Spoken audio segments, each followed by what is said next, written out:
History in the secondary school, it's an elective course. It can be chosen at years 10 and 12. Some of the key topics include the First World War, Treaty of Versailles, and the League of Nations. Now, these topics allow for lots of debate in the class, discussing, for example, whether or not the treaty was fair, or whether or not the League of Nations is fair.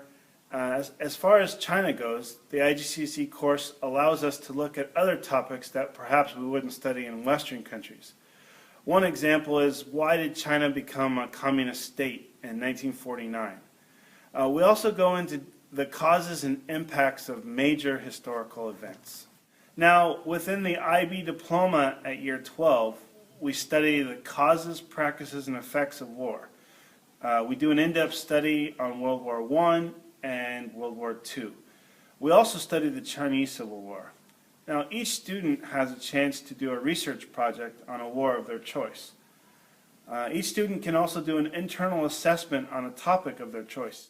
One topic we study is single-party states and authoritarianism. We look at past leaders such as Hitler and Mao and elements of totalitarianism. We look at the domestic policies and their impact on society.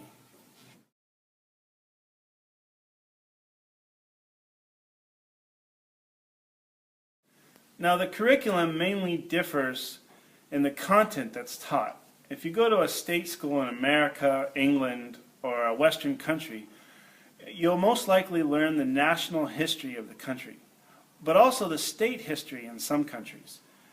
In most state schools, there are standardized tests for the subject, so most of the content is focused on what is in the syllabus. In IGCSE and IB, you have exams, but there is more focus on the skills and the delivery of the curriculum.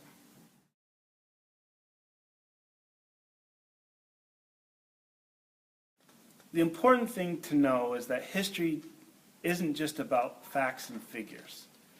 History is about storytelling. Each person has their own unique story, and it's no different in history. Studying history teaches you critical thinking. This is the most important skill that you'll have in life in relating to others. In history, we teach source skills that teach the skill of inference and critical thinking. These help you to relate to other people. Whether it's in a friendship or at the workplace, you need to have good relationships in your life. You can learn what a source is inferring and meaning to say. This allows you to understand what people are indirectly inferring. The study of political cartoons helps you determine what the attitude of people was at the time. Being able to dissect a political cartoon or another type of source will help you dissect the current literature and media. I believe these are the most important skills you can learn for your future career.